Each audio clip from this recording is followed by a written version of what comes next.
Jetliners are basically flying homes. It's a sealed pressure canister. It's incredibly strong. It will last practically forever. I'm Bruce Campbell, and you're inside the cockpit area of my 727 home. I can appreciate that some folks might feel a bit isolated or that it might simply strike them as an unusual living environment. But for me, it's always felt completely natural.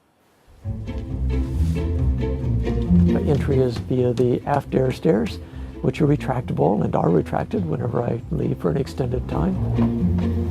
The aft area of the aircraft now is my living space. My very primitive shower is located there.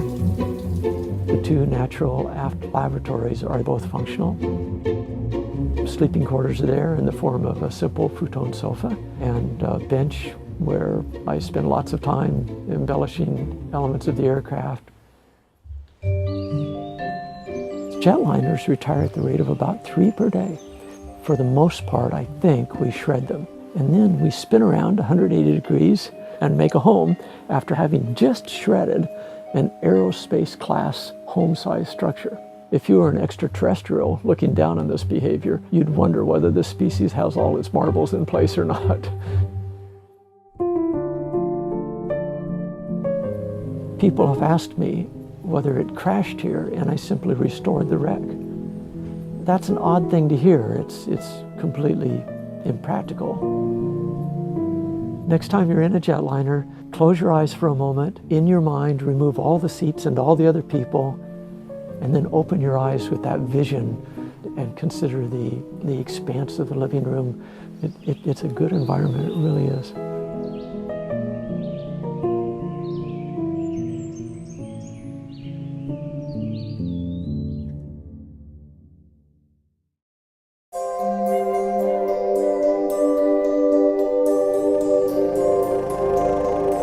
Say to people who just say, this is not a normal way of living? Thank you very much.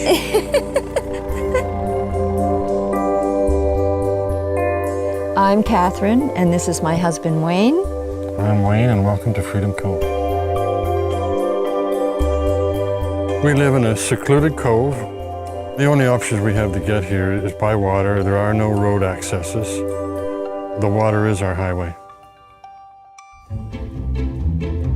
Everything that you see here in our home is floating. We are tied to shore with lines. We are not anchored. We have our main living house. We have the dance floor, the lighthouse building, 4 greenhouses. As I started to grow the garden and make it larger, then we had to have more space for that garden. Everything's done with a handsaw and hammer. No power tools. I know every board and nail by name. It's about 500 tons, 1 million pounds that I'm floating. I've been building tree forts since I was 7. Yeah. And I said, well, Dad, I'm putting a tree fort in the ocean. Do you ever get seasick? No, when I go out of town, I get land sick. Mm-hmm. The thing about living in Clayoquot Sound on the west coast of Vancouver Island, it's the richest biomass on Earth. So the opportunity to fish for dinner is big.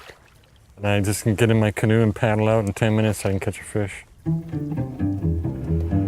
But when it's windy and too rough out there, I can just lay on the couch and fish out of the house.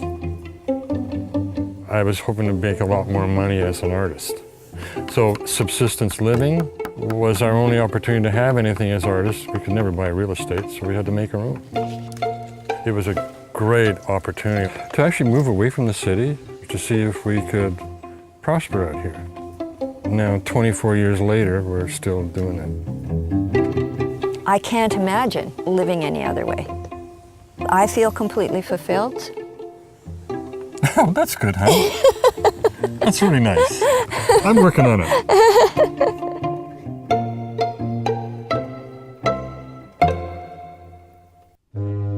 For somebody driving into town the first time, you wouldn't think there was a lot here because 95% of it is hiding underground.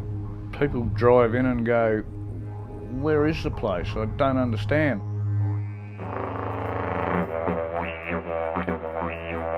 Kubapiti is from the Aboriginal Kupapiti, which means white man in a hole. At the moment upstairs it is about 122 degrees Fahrenheit. Down here we're sitting on about 71, 72 degrees. No air conditioning necessary. We're right out in the middle of nowhere. It takes a day to drive here from Adelaide. I'd say there's about 1,000 underground dwellings and at least 1,500 people living underground. We've got 5 underground churches, we've got underground motels. There's some amazing underground homes here. Many bedrooms, underground workshop, you name it underground, we've pretty well got it. I bought my dugout as a fairly small 2-bedroom dugout and I've been extending it over the years. Some of this I blasted out when I could get away with it. The cops don't like us blasting in town. We don't do it anymore. Back in the old days, if somebody was going to have a baby, we'd rock round there with a couple of compressors on a weekend and some jackhammers and a couple of cartons of beer, and by the Sunday night we dug out a room, cemented the floor and wired it up, and there's your new baby's room, honey. Even though we're so far away geographically from anywhere else, I don't know why, but we just love the place to bits.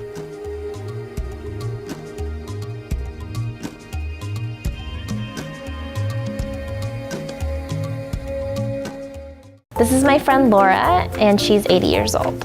And this is my friend Tiffany, and she is 26. And we live in a retirement community.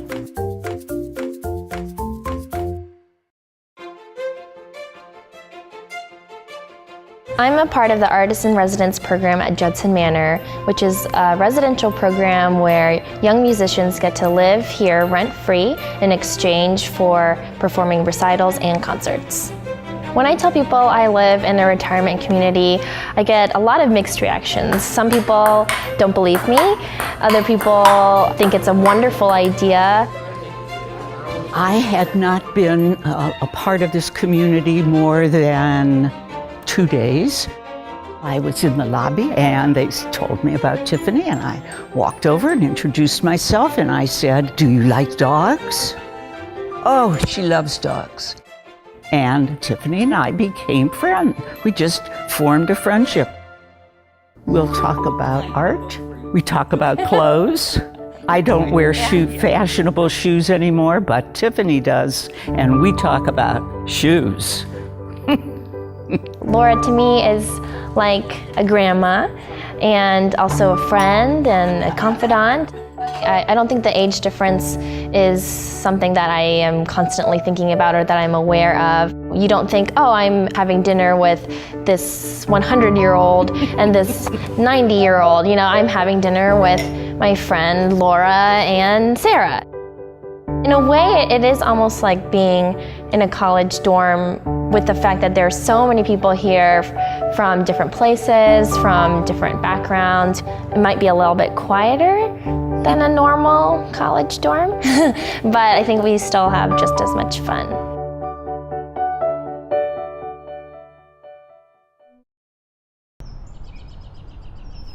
Home for me, first of all, is a peace of mind where you come home and you're always safe.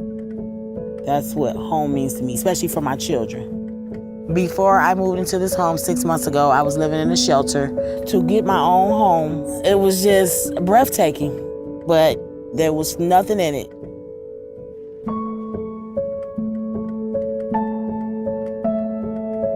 I'm Kristen Suey, and I'm a designer at Humble Design. Everything in this warehouse you see is donated. We work with homeless and domestic abuse shelters, with families that are moving out of those shelters and into homes. And a lot of times they have nothing but the clothes on their back. That's where we step in and we provide the furniture for them, but then we also go back and decorate and provide like those little details that make your house a home and makes it your home. Without our help, about 46% of families coming out of the shelter go right back in. With our help, that statistics goes down to 1%. I'm a direct care worker and I work with older elder people. Before I lived in the shelter, the boyfriend that I was living with was emotionally and physically abusive to me. One day I woke up and I just said I wasn't taking that anymore.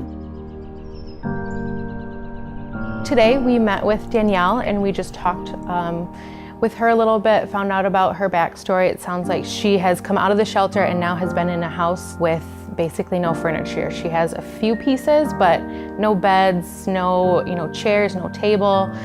So we talked with her a little bit about what she wants in her home. We went to the home and we took measurements and just walked through each room. What dinner looks at my house now, we all sit together, but we sit on the floor. The priorities was to have like silverware, bowls and spoons, things for us to eat out of, and bedding to put on the floor for us as we didn't have beds. When I first started here, I didn't realize that people were living this way. When you walk into a home that is completely empty and families are living there and have lived there for months, it's shocking because you don't think of it. But on that Friday when we reveal a house, I just love the energy from our volunteers to the families that are getting these, new homes, really. I can't get enough of that feeling, and that's why I've stayed here for so long. I know my kids are gonna be amazed because I haven't really told them what's going on. I just told them they was getting some beds, so they don't even know that the whole house is gonna be done. So I know they're gonna be astounded and happy. So it just makes me very happy. Oh, wow, wow. Oh my God. It's like a magazine, ain't it? Went from zero to a miracle. I love y'all for this. I mean, this is amazing. It's just happiness to me to be able to walk into a home and have your friends and family there and you're able to just show them comfort and joy. That means